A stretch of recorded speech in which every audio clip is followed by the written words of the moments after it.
less than optimized drivers are probably to blame for performance that really I'd expect to be a little bit better. Then again, DirectX 11 is very much dependent on how the drivers are optimized for the game, and in situations like this, well, we are lacking any optimization. Cyberpunk 2077 defaulted to use high settings with ray tracing fully enabled, probably due to the game detecting this 4010 as the 4090D. And the game did look amazing, but also released this actually poorly. Not as bad as I was expecting with the settings it decided to boot up with, but the game averaged around 16 FPS. However, after the turn off the ray tracing, it did allow us to bounce back up to a lovely 30 to 40 FPS, even throughout the game's built-in benchmark. It goes without saying that this is about as good as it gets for what is really the realms of a display adapter here, but seeing high settings in a game that is still rather intensive, it's genuinely very impressive. For those of you wondering though, if you do actually want to enable ray tracing, it is only once you start dropping things down to 1024x768 that things actually start to become slightly more fluid again. I wouldn't go as far as to call it completely playable. I mean, we do only have 6 ray tracing cores here, but it's very reminiscent of cards like the GT210 and 710, and turn the resolution right down just to see what the game would look like at high settings. Just this is a lot more impressive than those ever were. Speaking of ray tracing though, in fully ray traced titles like Portal RTX, the lack of any real path tracing grunt can be immediately seen, reminding you that despite the modern architecture, this is about as low end as ray tracing goes, with us having to enable performance mode DLSS to actually make things work. We also have to turn ray tracing down to low and then drop the resolution to 480p. I mean, it does take on this rather nice look thanks to the realistic lighting carrying things, but this is the best we were able to get out of the card when it came to actually running a really intensive RTX title. I mean, it supports RTX, but in titles that lean on it heavily, it simply doesn't have enough power to do them justice. It'll run them, provided you lower the settings enough, but you're going to really wish you hadn't. Popular titles like GTA 5 really show it as hard to preserve release. I mean, seriously, imagine releasing a new quality card in the 20 generation, which seems to be what the reseller of my card is paying for these, and it can go ahead and max out GTA 5. Sure, you're not going to be seeing the advanced settings all cranked up if you want to hit 60 FPS, but everything else on high or ultra, the game looks fantastic and ran into no problems. I mean, it's a far stride away from the early display adapters from Nvidia, where we're talking 240p with no shadows, but it's not actually a huge leap compared to cards that already exist like the GT1010. Where it did actually see a huge leap in performance was over in GTA Online, where even in larger lobbies, the frame rate didn't actually stoop too far away from the single player figure. I mean, genuinely, I tried changing lobbies multiple times, trying to get as many players in as possible, and the card actually aced GTA Online. It's because the single player's not optimized at all on this card that online doesn't make a difference. But when you actually put it into running the game, it seems impressive to see those figures. Back to the world of RTX titles with Minecraft RTX, which did run somewhat okay, but did need us to drop the resolution down to 720p to actually get a frame rate that resembled a moving video. This was in one of the more intensive maps Nvidia has put out for the RTX series though, and we really were pushing things here. Generally, when moving slowly, we would see 30 FPS, but the moment you actually started going through things quickly, the frame rate would plummet. Not a surprise, as the card really doesn't have the ray tracing power to keep up with what's being loaded in, so it'll run, but 30 FPS is about the only target you'll be aiming for here. Counter-Strike 2 was remarkably competitive, which isn't what I went into this expecting, especially given the weakness we've seen in other DirectX 11 titles. Not that they perform badly, but we know it doesn't do as well there. But then again, this is a Source Engine game, so maybe there are some legacy optimizations in these funky drivers somewhere. We could see drops in utilization at times, but never enough to cause a stutter, and mostly anytime there was a smoke or flame effect, it would spike back up to 100%, which at least stopped any hitching or slowdown. But we would see well over 100 FPS most of the time during the intensive benchmark actual gameplay with 1080p and medium settings. PUBG is back up on Steam as one of the most popular games there, and people have now requested it to be tested again. And I can safely say that the optimization of this game haven't really progressed much since the years prior when we used to test it. Anyways, at least the cards have progressed a bit now, so even on the low end, you can actually enjoy the game in 1080p with the high preset and manage an okay time. When the game did stabilize, it was alright, but there could be random glitches within the first few moments of gameplay, but by the time you're actually on the ground, things were running at a sort of pleasant 40 FPS and could go up to 60 in simpler settings. But fortunately, 40 FPS was the average and about as low as it ever decided to go. Unfortunately, despite Fallout 4's fondness for the weirdest of cards, this wasn't one that could manage a constant 60 FPS even at lower settings. So in the end, after enough tweaking, the best we could get was 50 FPS with the high preset, and there were frame time issues galore. Not enough to be annoying, but you know, it was something we couldn't get rid of. Even dropping the settings down wouldn't fix these issues. It is just a problem with this game and certain cards. I've seen it happen on AMD, Intel cards, everything. It just decides whether or not it would like to work. So it's no surprise that Fallout 4, it wasn't the best experience, but it did run okay. Bannerlord, which is actually one of the better optimized titles out there at the moment, ran really well with the high preset selected, and we couldn't stop the card from churning out playable frames, genuinely. Early game battles and most of the mid-game would see well over 60 FPS, and it's only when you start to reach the dizzying heights of late game battles and the built-in benchmark that you would see closer to our average, which was still well over 30 FPS. A solid experience, but that's about expected from Bannerlord now. But finally, the moment we've all been waiting for, and the lowest end of Nvidia cards, real or not, managed to max out Crysis. And I can happily announce a surprise revelation that Crysis can be fully maxed out in 1080p with no problems. I mean, imagine taking this back to 2008 and showing them this running. It uses no power, it takes up no space, and then you have to break it to them that Nvidia hasn't really released this thing, it's been made. They call it insanity, and they're not far wrong, because this looked and ran great, and offers flagship performance that's not too far away from where we are today.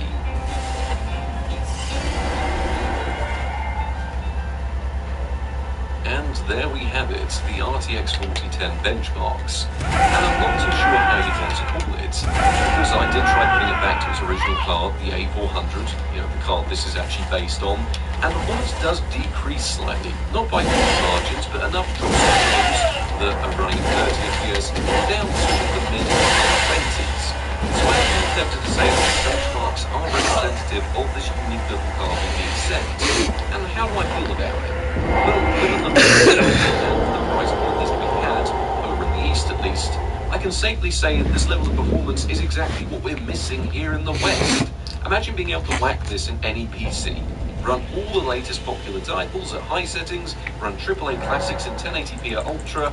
I mean, the ray tracing, sure, we could describe it as dire, but that seemed like more of an afterthought just so that it supports it. Because what really matters is that in traditional rendering performance, it matches and surpasses flagships like the GTX 780. And in some cases, it's even better than the original Titan. I just didn't go into this video expecting these types of graphic settings to be enjoyed. I mean, I mostly went into this thinking there's probably a chance he's going to scam me. It doesn't line up. It's very impressive to see. It is worth noting that they haven't broken the feature set too badly here. This card does seem to support AV1 encoding, even if it is a little bit buggy, and would outright refuse to work in any Source games I wanted to try, which is a bit of an issue, as usually my go-to test is with Half-Life 2 or Counter-Strike Source. But after repeated attempts, I just couldn't get it to work with them. Fortunately though, it does work in other titles, so when I tested RimWorld with AV1 encoding and decoding, it does seem to work via OBS. I couldn't find any option to do it through Nvidia's drivers, probably because Nvidia's drivers think this is a 4090D, which it's not. So this was the best I could do, and it works alright for it. The other impressive aspect was the thermals and power consumption. The fan on this thing hardly qualifies as a fan, but with the bare minimum in thermal cooling, this thing will only ever top out at 81 degrees C in one hotspot. And this was in firm arc, so it's not exactly making things easy on the card. Power consumption was slightly higher than a standard A400 GPU, now being around 54 watts, and that's under a full stress test. On average, it's around 44 watts when just running games, which is astonishingly efficient. In a world of rising electrical costs, you could actually save money to use this thing.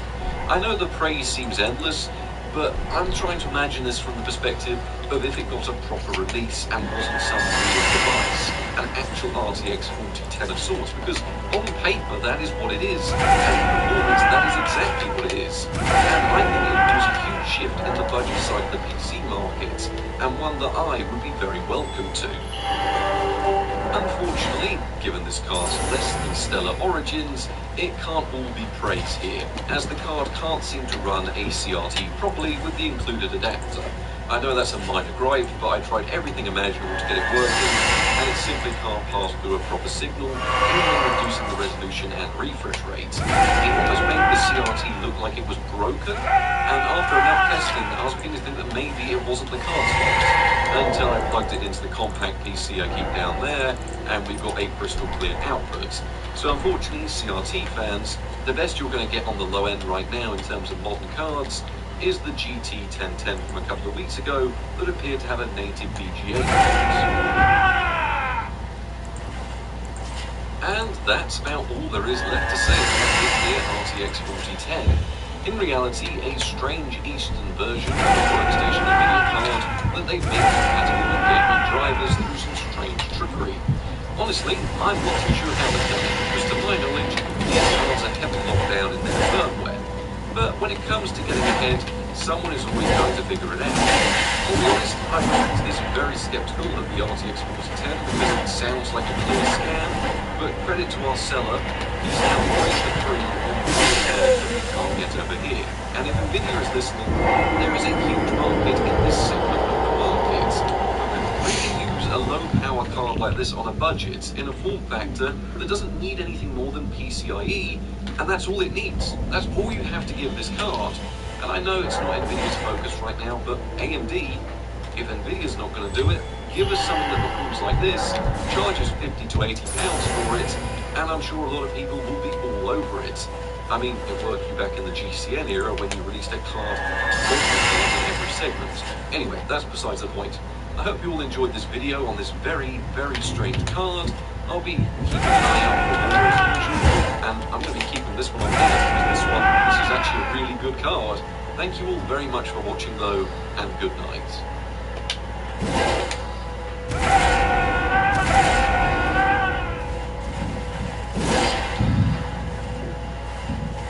The first Xbox 360, which to you might mean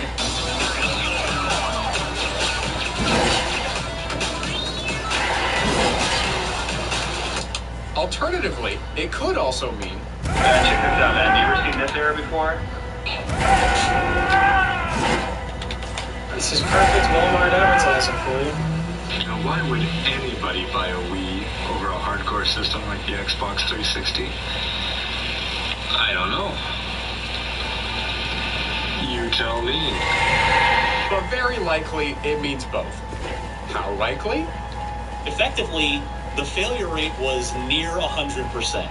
It just became an epidemic. I'd call that very likely. The Xbox 360's Red Ring of Death needs no introduction. Except for the fact that it does, because half of you guys probably weren't even born until the whole fiasco was over. The Red Ring of Death is this. These three lights lit up on the front of a fat Xbox 360. Fat meaning not these ones. According to Microsoft, when these lights light up, it means that there's been a general hardware failure. In reality, it means you're fucked. Back in 2007, it would go down like this. Your Xbox 360 red rings. Doesn't work, doesn't do anything, it's dead. You call up Michael in Redmond, and he says, yeah, I already knew this was gonna happen. And he sends you a cardboard box and a FedEx shipping label. And people became so familiar with these specific boxes that they started referring to them as the cardboard coffins, since even after getting your replacement 360 a few days later, really it was only a matter of time before you had to lay that one to rest too. There were plenty of home remedy fixes for a red-ringed Xbox, but whether they worked for you or not was really based off of nothing but luck and how well you handle withdrawals. Typically, these fixes would come in the form of things like fan mods, chucking the motherboard in the oven and praying, or bolt mods that put extra pressure between the GPU and the heatsink, which permanently bends your motherboard. But I mean, hey, he's already dead. Why not defile the corpse for a little more Viva Pinata time? Some other honorable mentions include the towel trick, which had you wrap the whole Xbox in a towel to make it experience its own personal heat death and subsequent rebirth into an Xbox with 2 more days left to live. And then some people were doing some weird shit with pennies or something. I don't know, I was a wee kid, I was too busy being wholesome. By far, though, the most interesting red ring fix that I've ever seen took some old wisdom to heart. All toasters toast toast. An ounce of prevention is worth a pound of cure. Probably. I guess that technically doesn't make it a fix then, but you get the idea. This is the XB01. What happened to the video? Oh my god, we ran out of budget and they shut the power off. Alright, hold on 1 second while I pay for the video with today's sponsor, Display. Paper posters are frustrating, to say the least. Staples and tacks can damage the poster and they also just work their way out after a while. Plus, good luck getting it level on the first try. All of that, and they can fade over time, too. These problems and a whole lot of others are solved with Displate's steel posters. They never fade and they only take seconds to hang. No staples, no tacks, no nails, just magnetic plates that stick to your wall. And since it's just a magnet, you can extremely easily swap out one Displate poster for another. These mounting plates also leave no residue when you take them off and cause no damage to your wall. Gifting season is coming up, and Displate has over 2 million posters, including ones from franchises like Portal, Doom, and Team Fortress 2. They've even got stuff from Marvel, Star Wars, even NASA. Displate has also recently launched their new Textra line of posters. Tactile textures, 3D contours, both matte and gloss elements. They are really pushing the limits of what a poster is. With something for everybody, Displate has your gifting needs covered. Go to displate.com/BringisStudios or use code BringisStudios at checkout in order to get up to 36% off your order. This is the XB01. It's a full aftermarket chassis for the fat Xbox 360 that was created by Leanne Lee in order to combat the Xbox 360's noise and heat levels. And no, Leanne Lee is not a person. Oh my god, oh I'm so sorry. I didn't mean it like that. Leanne Lee is a computer-based manufacturer that dabbles in weird shit from time to time.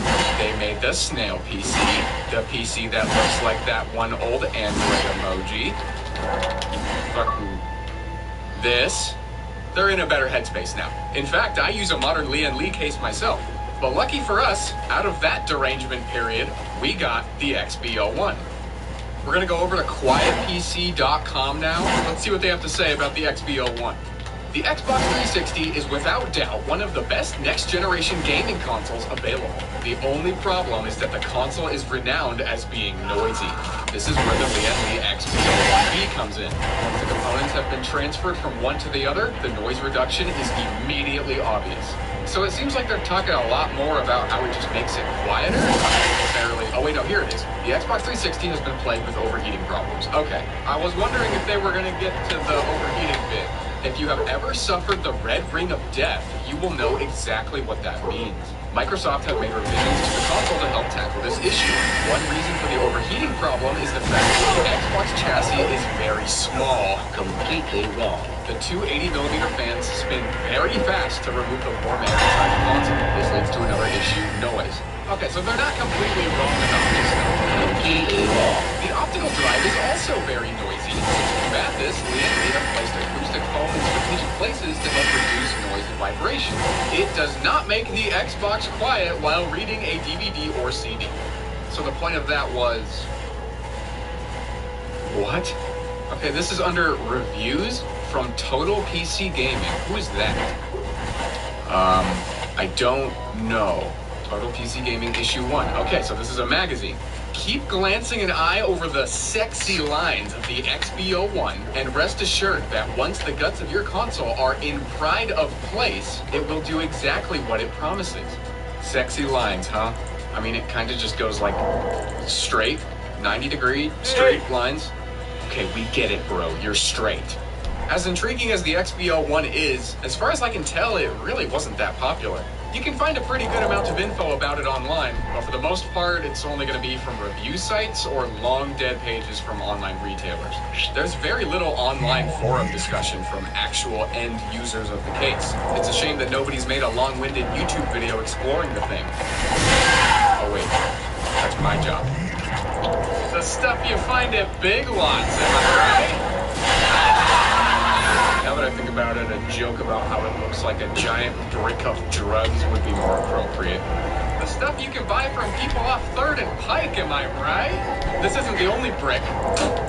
203 watts. That might not sound like a lot, but for the Xbox 360, this is the thick of it.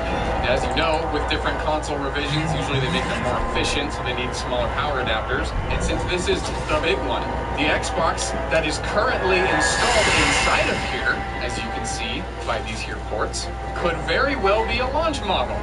Oh wait, actually, I think that's an HDMI. So maybe not the launch model. One a little after, you know. There's only one way to find out. Handcrafted in Taiwan. Now, these are not something I thought I was going to see. These are the things that you can stick tubes through when you're doing water cooling. You could water cool an Xbox 360 with this case, which also means that a water block for the Xbox 360 exists. I can't even imagine how difficult that is to get your hands on nowadays. Look at this little, like, paper I/O shield. That is really weird. I'm guessing this would have come with 2 of those. One of them for the launch model that did not have HDMI, and then one for this one. We're missing a screw. That's a fantastic start. But here she is. Are there 2 DVD drives? This one does the thing. Oh, it goes like that. That's not USB. Ah, those are the memory card slots. That would make sense. USB is down there, which means USB on here would be at the bottom. Wait, which side's the bottom? Hey. This side. Yes. Hey. And there they are. Good old USB. So then this has to be the DVD drive. We've solved our first few mysteries, but there are still questions yet to be answered. Questions like, what's inside the Lian Li Xbox 360?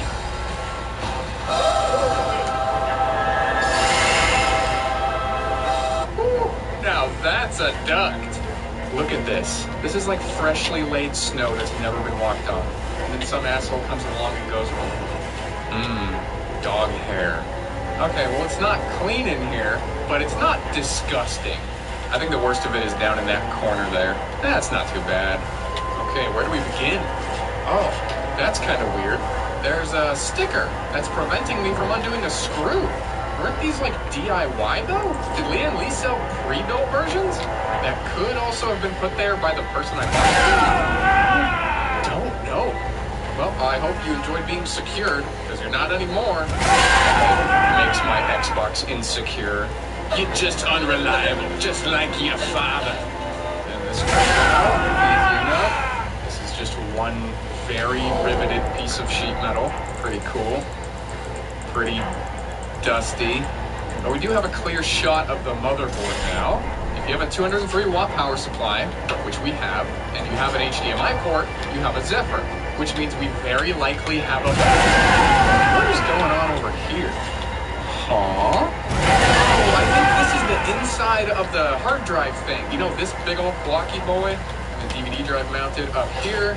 I'd be shocked if it works. I know some of these are more reliable than others, but I don't know how to determine which one this is. Because I figured we could just do something like this, like look at the label on it. But weirdly, it's going to be tough for you to see, but they removed the label.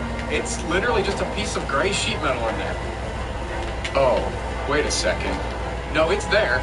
It's just caked in 10,000 pounds of dust. The people must know. It's... I think that's a good one. Wait, hold on. Phillips part number? Mixed messages. Okay, well, while I have that, that is exactly what I remember 2007 smelling like. That's crazy.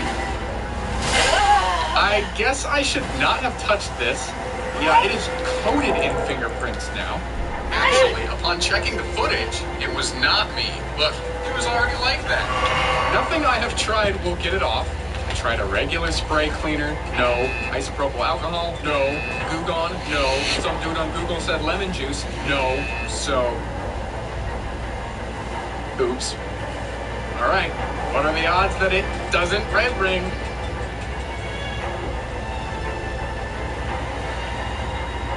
Oh, come on! You couldn't make it easy, could you?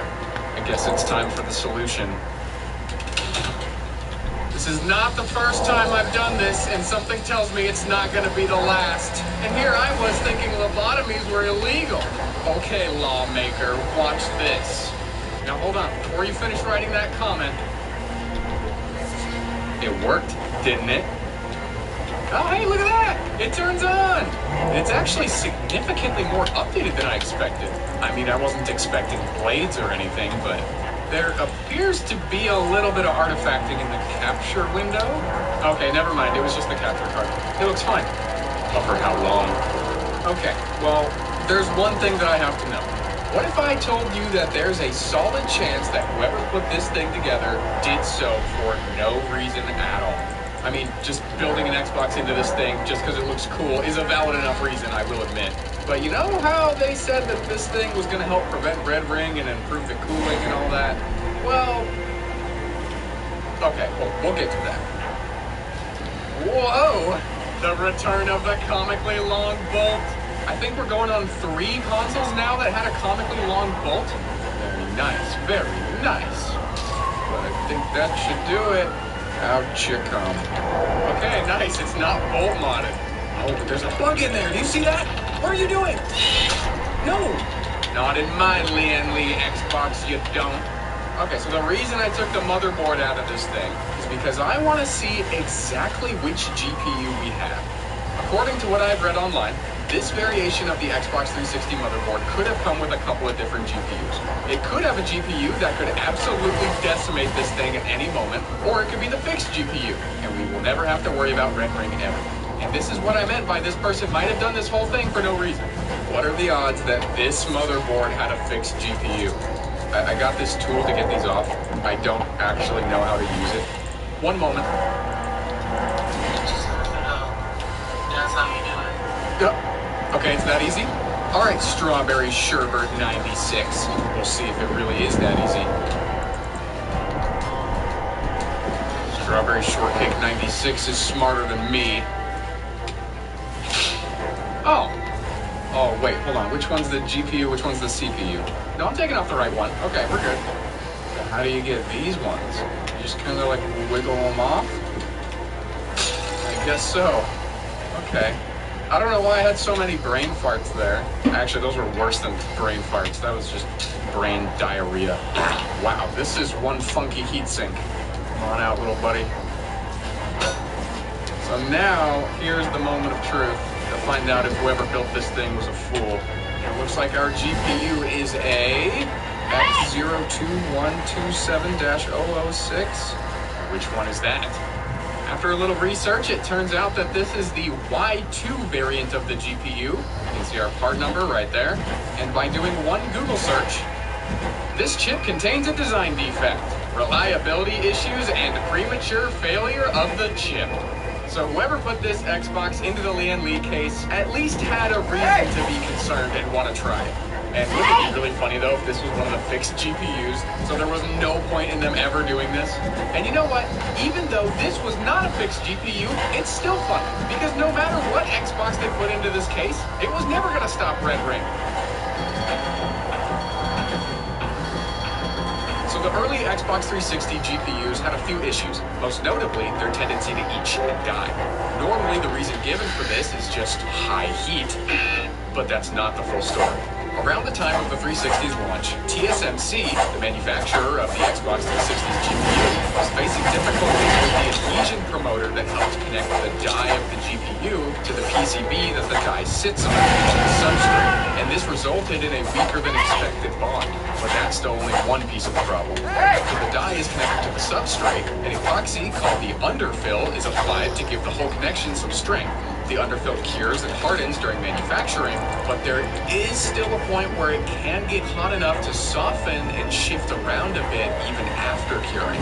TSMC had mistakenly used an underfill that not only doesn't play nice with the high lead solder bumps that connect the die and the substrate, but that underfill also softened at a lower temperature than normal. A temperature that happens to be right inside of what the GPU operates at.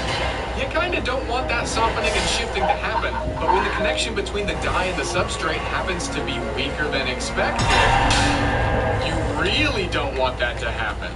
Every time an affected Xbox 360 was used, that underfill, which is supposed to be giving the connection strength and structure, would soften, shift, and reharden, weakening the structure of that already weak connection. Eventually, the individual solder bumps would start to disconnect. Imagine if you took a CPU with pins on the bottom like this, and you just, cut a few of those bad boys off and then put it right back in the motherboard. It was kind of like that. That is what breaks the GPU, which is what causes the red ring of death. And so you might think, what if you just took a brand new launch model Xbox 360 out of its box on day one and threw the motherboard into an industrial wind turbine so that it didn't get the GPU hot enough to ever cause that underfill to soften? Well, you'd be totally fine. No red ring for you, right? Well, yeah, but the day you got your launch model Xbox 360 was not day one. You see, at the factory, the consoles are stress tested after assembly, and that stress testing was day one. Your Xbox 360 was literally born into this world, immediately experiencing the fires of hell that would lead to its eternal damnation in the Microsoft bone pile. Once that underfill had been cooked for the first time and the solder bumps started to disconnect, it was over. At that point, it was no longer about the peak temperature that your console would reach. It was about the number of heat cycles that the GPU would go through. No matter how many fan mods or case mods or any other weird tricks that you did to keep your console alive, it never mattered. You were fighting a battle that you had already lost from the factory. And with you were sending your 360 that much further into its grave.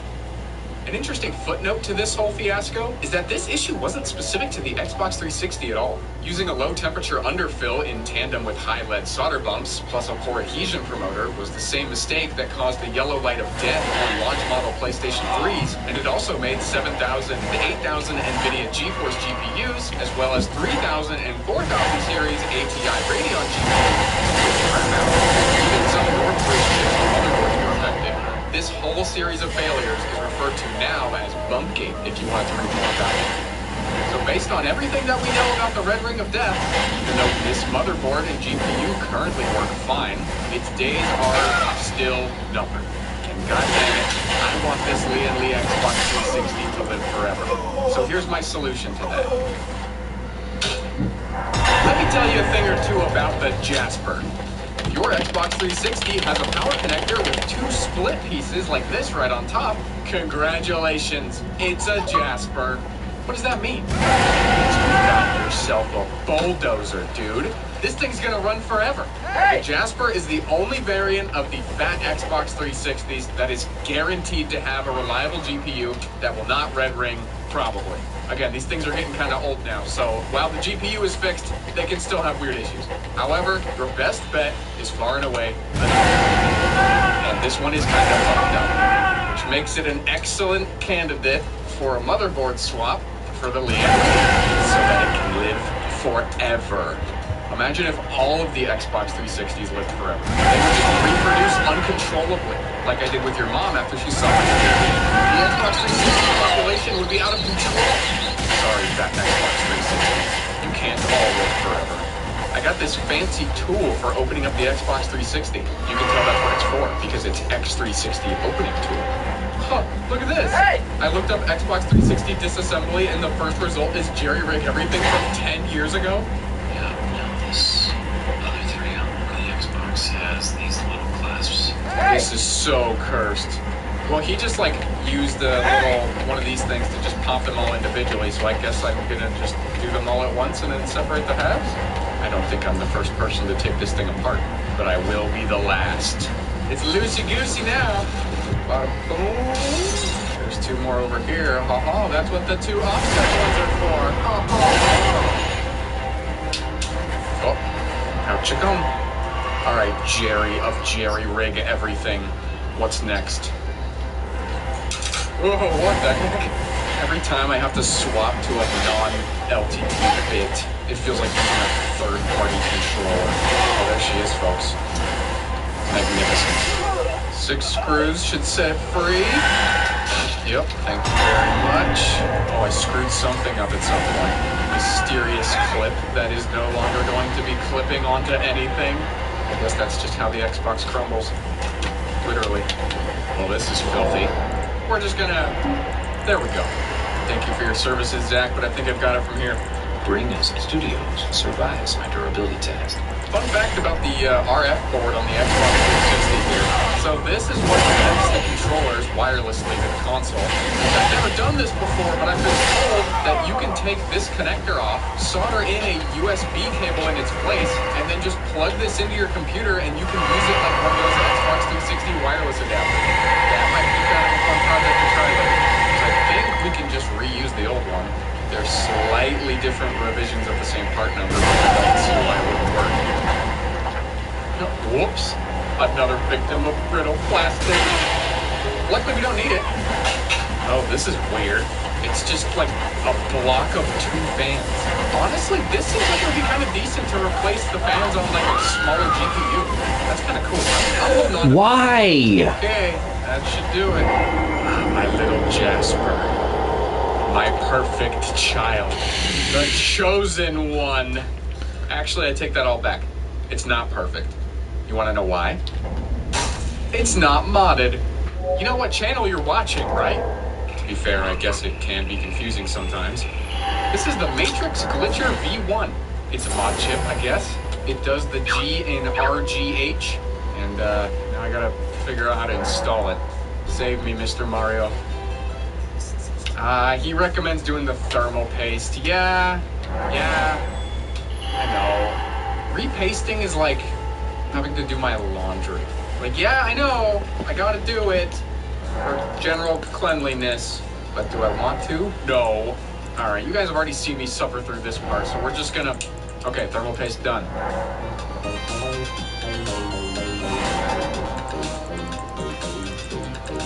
That wasn't too tough. So this is not the board I was just talking about. This is our programmer, and it has to get soldered to the board so we can dump our NAND. Our NAND is where the operating system and other bullshit like that lives. We're going to need to connect this to our computer and get it all set up. I'll show you how to do that. Need a computer. I want this to go well, so we're gonna use my actual, real, not weird computer. So I guess we just connect the USB cable to this guy. Oh. Okay, that's a fantastic sign. No drivers, huh? That's okay. We've got... Oh, this is gonna suck. I really need to set up a Windows 7 laptop just for this purpose. On Windows 8, 10, and 11, you cannot install unsigned drivers without doing some fuckery, but luckily said fuckery has been included as a tutorial as a docx file in this driver pack. They already knew it was going to be awful.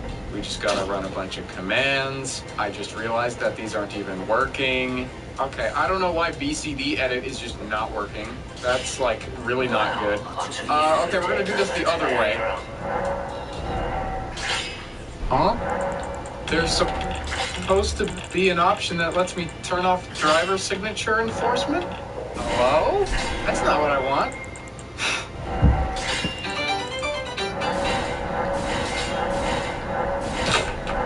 Christmas came early for the ThinkPad enjoyers. New Bringus Studios character, ThinkPad T420. Funny number. You know, I can't really tell if switching to this thing is taking the easy way out or taking the hard way out. This driver is not digitally signed. That's fine. Just do it anyway. And look at that. Windows 7, everybody. They just don't make them like they used to anymore. Oh, that looks kind of annoying. Let's see if we can fix that flicker. The only way to even kind of fix the flicker makes the video look like this. Jeez, at this rate, I might as well just record with the built-in webcam. Yeah, you're gonna have to just suffer. Oh, I guess the flicker is just fixed now? Suffering canceled. So now we just read? Oh, it's going. Well, this isn't so bad. You know, I just had to dig up a laptop from the prehistoric age, but it could be worse, I guess.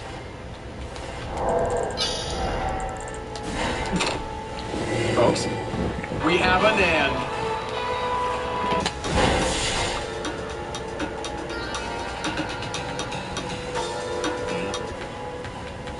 I think I finally clawed my way out of Xbox 360 hell. I have spent the last several hours with the motherboard. We now have a glitch chip, which is programmed. All of the wires that go all over the freaking place on this thing. And that's it. That was several hours of work. Thank you, Mr. Mario 2011. Thank you, The Weekend Modder. And thank you, Console Mods Wiki.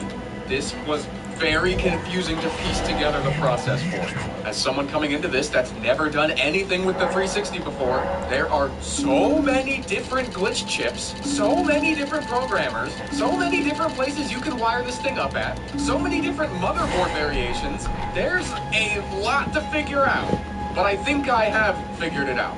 But there's only one way to be sure. All right, Xbox, please don't let this all be for nothing. And your call to should line up for me. If it does, congratulations. You're in a very good spot. Mine is not doing that. You can't really see it, but over on the RF board here, it's just blinking at me. The back is on, just bridging those two pads. I didn't do that. All right, take two. Oh, there we go. Oh, this is fancy. I'm so happy that that's all that was. I was like, come on, dude. I took my time with this one. And there it is, the magic numbers. Time to put it back together. So it's pretty close to being put back together now, but there is still one missing component. We don't have a hard drive. And after looking at some pictures online, I determined that we are also missing the caddy for the hard drive. There's supposed to be a little spot with a metal bracket right up here where the hard drive mounts, and we got completely screwed out of that. So I designed this little bracket of my own, which bolts into this hard drive, which is a 1 terabyte hard drive that is straight out of the PS4 Pro from the last video. Don't think I'm gonna be needing that anymore. And the hard drive will mount right up to the back right here with these holes. Then we can plug in the weird little SATA thing, just like that. We got a hard drive. With our Lian Li Xbox 360 in its final form, I'm not water cooling it. One question remains. Does it do what it was advertised to do? I'd look up the archived product page for it on the Wayback Machine, but literal fucking garbage human beings keep hacking them and taking the service down. So we'll go off of this single line from the Newegg products page that's somehow still standing. This system is quieter and more efficient, thus improving the lifespan of your product by keeping components at a lower temperature. Breaking that down, we've got quieter,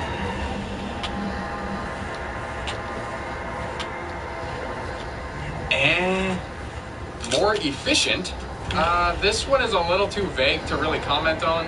Do they mean their 120 millimeter fan consumes less watts than the stock dual 70 millimeter fans? Or do they mean that their duct is more efficient at moving air across the heat sinks than the stock one? Well, I sure hope not, because look at these gaps. You can fit your mom in there, once per side. Doesn't look too efficient to me. Improving the lifespan of your product. We covered this earlier. This case will not prevent red ring. False. Keeping components at a lower temperature. This one might have some weight to it. If they're referring to everything in here that isn't the CPU and GPU, then yeah, those parts are likely going to get marginally more air passing over them and they'll stay at a lower temperature than stock. Sure. The CPU and GPU, though? I would like you to observe something. I have taped over a significant portion of the front intake. This rectangle here is the only place air can get in. I even got the backside. Now let's take a look at the temperatures. They have settled around about 64 to 65 C for the processor and 70 to 71 C for the graphics. Now you would think if we took the tape off and gave this thing good airflow, it would start cooling those down. Well, let's see. All right, all the tape is removed. Now I'm just going to give it another couple minutes to get the temperatures to some sort of equilibrium. Well, that's weird. Our GPU is at pretty much the same temperature. The Xbox 360's cooling fan operates on a temperature target. Once the GPU hits around 71 degrees Celsius, or the CPU hits around 80 degrees Celsius, the console will automatically kick the fan speed up until the offending component is back to its target temperature. However, the inverse is also true. That means in situations where the console has better access to cold air, it will prioritize quieting down rather than running cooler. That's also why we saw a change in the CPU temperature, but not the GPU. Since the GPU is the component currently hitting its temperature target, the fans regulate their speed based on the GPU and let the CPU be at whatever temperature it ends up being, as long as it's under its target. It's kind of just your choice. Keep in mind, this behavior is going to be different based on which CPU and which GPU you have, or which motherboard you have. So I'll give the XB01 a kinda but not really. The effort to improve the cooling was good, but ultimately it was in vain because of the cooling targets. No side panel at all, and we are still at about 71C. I want to personally thank and shout out Josh Davidson, or Octo450, for providing me with a lot of information, mainly the section about how red ring happens. If you caught any mistakes throughout the video, trust me, they're from me. This dude knows what he's talking about. Lucifella asks, how many computers do you own? Oh boy. 1, 2, 3, 4, 5, 6, 7, 8, 9, 10, 11, 12, 13, 14. There's a motherboard in here. 15, 16, 17, 18, 19, 20, 21, 22. 80 of the keys to the storage unit. 23, 24, 25, 26. No, that doesn't. 26, 27, 28. And I probably still missed a bunch. Okay, continuing on. Danger Duke asks, can you show me your current favorite thingy/computer? That one's easy. It's this thing. I'd like you to take a guess as to what this is. Did you say VR computer? No, you fucking didn't. HP VR Backpack G2. This is technically a desktop computer. I've been using it as like a secondary gaming PC. And you want to know something really wacky? Look at that. It's turning on. No cables, no charger, no nothing. It's turning on. It's a VR backpack computer. There are batteries in here. Now imagine. Remember these? That's all I'm saying. And good old Sidebar asks, what thing do I own that I am the most proud of owning or creating? That, also an easy one. I think that honor is going to the GameCube Mini V2. Never seen this guy. I don't really blame you at this point. This was a video I made back in the Stone Age. But there is an entire GameCube in this thing. See, look at that. And it still works. I still use it every once in a while. I just love how tiny it ended up being. Hold on, let me get a real GameCube. All right, real GameCube, GameCube Mini. Look at this thing. It's just microscopic. Everything really just came together super well. And the filament that I used just looks so nice. Yeah, this is it. This is my prized possession. Bye-bye.